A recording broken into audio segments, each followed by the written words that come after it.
चलिए हम लोग देखने वाले हैं विद्युत आवेश। हम लोग जानते हैं कोई परमाणु, अगर ये कोई परमाणु है, इस परमाणु में तीन प्रकार के अपरमाणु कण होते हैं। कौन कौन होते हैं? इलेक्ट्रॉन होता है, प्रोटॉन होता है और न्यूट्रॉन होता है। हम लोग जानते हैं अगर कोई परमाणु होता है तो उस परमाणु के अंदर इलेक्ट्रॉन होते हैं, प्रोटॉन होते हैं, न्यूट्रॉन होते हैं। इलेक्ट्रॉन जो होते हैं इनको हम लोग जानते हैं ऋणावेशित होते हैं। जो प्रोटॉन होते हैं वो धनावेशित होते हैं और जो न्यूट्रॉन होते हैं ये उदासीन होते हैं। ठीक, इस तीन प्रकार के अपरमाणु कण पाए जाते हैं किसी परमाणु में। तो सबसे पहले हम लोग जानने वाले हैं इलेक्ट्रॉन जो होते हैं, चूंकि जो नाभिक होता है, परमाणु का जो नाभिक होता है उसमें पाया जाता है प्रोटॉन, और जो बाहर होते हैं, कक्षा होते हैं, जो कक्षा में इलेक्ट्रॉन पाए जाते हैं। कक्षा में इलेक्ट्रॉन पाए जाते हैं और नाभिक में ही न्यूट्रॉन भी पाया जाता है। नाभिक में न्यूट्रॉन पाया जाता है। हम लोग जानते हैं प्रोटॉन और इलेक्ट्रॉन, इनकी दोनों की संख्या किसी परमाणु में समान होती है। इलेक्ट्रॉन और प्रोटॉन दोनों की संख्या समान होती है। अगर दोनों की संख्या समान है, इलेक्ट्रॉन और प्रोटॉन अगर दोनों की संख्या समान है तो वह परमाणु क्या होगा? उदासीन होगा, विद्युतीय उदासीन होगा। अगर इलेक्ट्रॉन प्रोटॉन की संख्या समान है तो वह परमाणु क्या होगा? विद्युतीय उदासीन होगा, विद्युतीय उदासीन होगा। और अगर इलेक्ट्रॉन और प्रोटॉन की संख्या, अगर इलेक्ट्रॉन प्रोटॉन की संख्या, अगर इलेक्ट्रॉन की परमाणुओं के अंदर अगर इलेक्ट्रॉन की संख्या कम या अधिक हो जाए, कम या अधिक हो जाए, मतलब सीधी सीधी बात, अगर कोई परमाणु है उसमें इलेक्ट्रॉन जो है 10 इलेक्ट्रॉन है और प्रोटॉन भी मान लीजिए 11 इलेक्ट्रॉन है और प्रोटॉन भी 11 है। अगर 11-11 संख्या में इलेक्ट्रॉन होंगे और प्रोटॉन होंगे, ये जो परमाणु बनेगी, यह परमाणु बनेगी विद्युतीय उदासीन बनेगी, विद्युतीय उदासीन होगी। परमाणु जो होगी विद्युतीय उदासीन होगी। इसी में अगर किसी कारणवश इलेक्ट्रॉन की वृद्धि हो जाए, इलेक्ट्रॉन की वृद्धि हो जाए, और जब इलेक्ट्रॉन की वृद्धि हो जाएगी तो इसमें, इस परमाणु के अंदर विशेष गुण आ जाएगा। जब इलेक्ट्रॉन की वृद्धि हो जाएगी, अगर इलेक्ट्रॉन की वृद्धि हो जाती है तो परमाणु में विशेष गुण आ जाएगा, परमाणु में विशेष गुण आ जाएगा, विशेष गुण आ जाएगा। वह गुण कौन कौन सा होगा? विशेष गुण की बात कर लेते हैं हम लोग। विशेष गुण की बात कर लेते हैं। जो परमाणु होगा उसमें दो गुण हो जाएंगे। एक तो उसमें चुंबकत्व का गुण आ जाएगा और दूसरा उसमें आ जाएगा विद्युत का गुण आ जाएगा, है ना? या तो चुंबकत्व का गुण आ जाएगा और विद्युत का गुण आ जाएगा, दोनों का गुण आ जाएगा उसमें। और जब चुंबकत्व और विद्युत का गुण आ जाएगा तब वह परमाणु जो हो जाएगी उसको हम लोग बोलेंगे आवेशित परमाणु। कौन सी परमाणु हो जाएगी? आवेशित परमाणु हो जाएगी, है ना? तब हो जाएगी आवेशित परमाणु। एक बार पुनः देखते हैं, टोटल समझते हैं। कोई परमाणु है, इस परमाणु के नाभिक में प्रोटॉन और न्यूट्रॉन पाए जाते हैं और जो बाहर कक्षा होते हैं उसमें इलेक्ट्रॉन पाए जाते हैं। इलेक्ट्रॉन और प्रोटॉन की संख्या क्या होती है? इलेक्ट्रॉन और प्रोटॉन की संख्या हमेशा होती है समान परमाणु के अंदर, और जब इलेक्ट्रॉन प्रोटॉन की संख्या समान होती है तो वह परमाणु कैसा होता है? विद्युतीय उदासीन होता है। क्या होता है? विद्युतीय उदासीन होता है। फिर क्या होता है? अगर इलेक्ट्रॉन की संख्या मान लेते हैं, जैसे देख लीजिए यहाँ पर एक एग्जाम्पल अकॉर्डिंग में समझा रहा हूं। अगर इलेक्ट्रॉन की संख्या 11 है और प्रोटॉन की संख्या 11 है, तब परमाणु क्या होगी? विद्युतीय उदासीन होगी। क्यों होगी? क्योंकि इलेक्ट्रॉन और प्रोटॉन की संख्या क्या दोनों समान होती है। कह रहे किसी कारणवश अगर इलेक्ट्रॉन की वृद्धि हो जाए तब क्या होगा। जब इलेक्ट्रॉन की वृद्धि हो जाएगी किसी परमाणु में तब क्या होगा। क्या इलेक्ट्रॉन की वृद्धि और कमी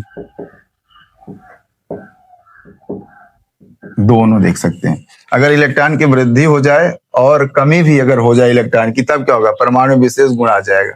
परमाणु में एक विशेष गुण आ जाएगा और क्या हो जाएगा, कौन सा गुण आएगा, परमाणु के अंदर क्या हो जाएगा, चुंबकत्व और विद्युत का गुण आ जाएगा। परमाणु के अंदर चुंबकत्व और विद्युत का गुण आ जाएगा। अतः जब किसी परमाणु के अंदर चुंबकत्व का गुण आ जाता है तब उस परमाणु को हम लोग क्या बोलते हैं, आवेशित परमाणु बोलते हैं। तब हम लोग क्या बोलेंगे, आवेशित परमाणु बोलते हैं। चलिए सबसे पहले हम लोग बात कर लेते हैं विद्युत धारा। इलेक्ट्रिक करंट क्या होता है इसके बारे में जानते हैं। विद्युत धारा क्या है, तो सबसे पहले हम लोग जानते हैं विद्युत धारा एक प्रकार की ऊर्जा है। ये एक प्रकार की ऊर्जा है, इसको समझते हैं हम लोग। अगर किसी नदी में जल की धारा, जल प्रवाहित हो रहा हो, जिसको हम लोग कहते हैं जल धारा। हवा अगर कहीं प्रवाहित हो रही है, हवा अगर प्रवाहित हो रही तो उसको हम लोग बोलते हैं हवा धारा।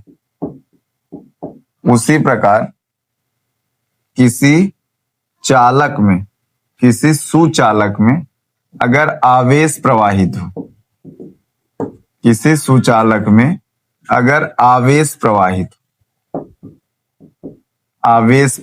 हो, हम लोग देखें इसमें जल प्रवाहित हो रहा था, जल प्रवाहित हो रहा तो जल धारा हो गई, और इसमें हवा प्रवाहित हो रही थी, इसमें वायु जो है प्रवाहित हो रही थी, मतलब बह रही थी, तो हवा धारा हो गई। उसी प्रकार अगर किसी सुचालक में आवेश प्रवाहित होगा तो वह कौन सी धारा हो जाएगी, विद्युत धारा हो जाएगी। विद्युत धारा हो जाएगी। सीधी बात हम लोग जान गए, अगर किसी सुचालक में आवेश प्रवाहित हो रहा है तो उसको हम लोग क्या बोलेंगे, विद्युत धारा बोलेंगे। अगर किसी परिपथ में आवेश प्रवाहित हो रहा है तो क्या उसको बोलेंगे हम लोग, विद्युत धारा बोलेंगे। अब प्रवाहित का मतलब समझिए, जल प्रवाहित हो रहा होगा तो किसी चाल से प्रवाहित हो रहा होगा, उसकी प्रवाहित होने की कोई ना कोई तो जरूर चाल होगी। इसमें वायु धारा जो है, वायु इसमें प्रवाहित हो रहा है तो उसकी भी कोई ना कोई चाल होगी, हवा किसी चाल से बह रही होगी। उसी प्रकार जब आवेश है, आवेश भी किसी चाल से ही प्रवाहित हो रहा होगा किसी सुचालक में, तो जो आवेश प्रवाह की दर है, जो आवेश प्रवाह की दर है, जैसे जो जल प्रवाहित होने की दर है, उसको हम लोग क्या बोलते हैं, जल धारा बोले। उसी प्रकार जब किसी हम चालक में आवेश को प्रवाहित करते हैं तो आवेश जब प्रवाहित होगा किसी दर से होगा, तो आवेश प्रवाह की दर को हम लोग क्या कहते हैं, विद्युत धारा कहते हैं। आवेश प्रवाह की दर को विद्युत धारा कहते हैं। तो हम लोग समझ गए क्या होता है विद्युत धारा। आवेश प्रवाह की दर को विद्युत धारा कहते हैं, विद्युत धारा कहते हैं। इसको हम लोग आई से डिनोट करते हैं, विद्युत धारा कहते हैं। इसको हम लोग आई से प्रदर्शित करते हैं, आई से डिनोट करते हैं। तो हम लोग समझ गए कि विद्युत धारा एक प्रकार की ऊर्जा होती है। आवेश प्रवाह की दर को विद्युत धारा कहते हैं, इसको हम लोग आई से प्रदर्शित करते हैं। इतनी बात हम लोग जान गए। अब हम लोग देखेंगे आगे, अगर किसी परिपथ में, यदि किसी परिपथ में टी समय में क्यू आवेश प्रवाहित हो तो परिपथ की कुल विद्युत धारा, परिपथ की कुल विद्युत धारा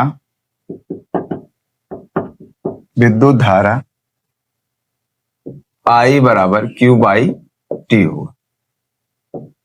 I बराबर Q बाई टी होगा।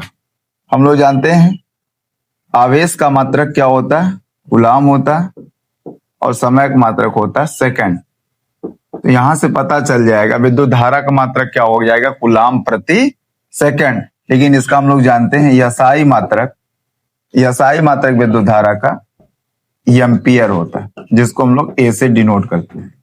हमने देखा यदि किसी परिपथ में t समय में q आवेश प्रवाहित होता है तो परिपथ की कुल विद्युत धारा I बराबर क्या हो जाएगा, आवेश बटे में समय हो जाएगा। आवेश का मात्रक होता है कूलाम, समय का मात्रक होता है सेकंड, तो विद्युत धारा का मात्रक क्या हो जाएगा, कूलाम प्रति सेकंड। लेकिन इसका एसआई मात्रक क्या होता है, एम्पियर होता है। इसको हम लोग ए से डिनोट करते हैं। और इसकी हम लोग देख लेते हैं दिशा, विद्युत धारा की दिशा देख लेते हैं। तो विद्युत धारा इसकी दिशा देख लेते हैं, दिशा कहाँ होती, विद्युत धारा की दिशा कहाँ होती। हम लोग जानते हैं जब विद्युत खोज हुई थी, जब विद्युत धारा की खोज हुई थी, जब विद्युत धारा में प्राप्त हुई थी, तब इलेक्ट्रॉन की खोज नहीं हुई थी, इलेक्ट्रॉन की खोज नहीं हुई थी,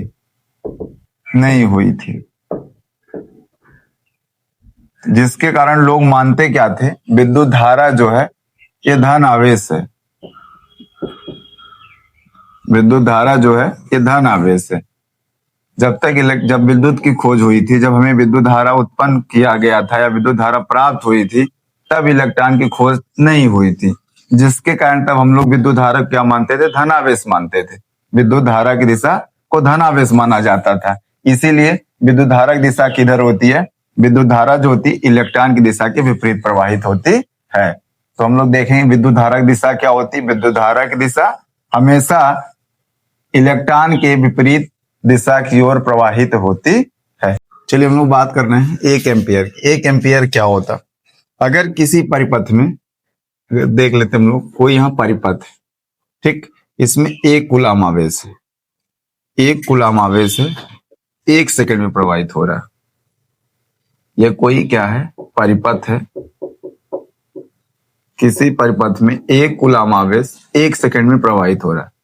किसी परिपथ में 1 सेकंड में 1 कूलाम आवेश प्रवाहित हो रहा है, तो उस परिपथ की कुल विद्युत धारा कितनी होगी।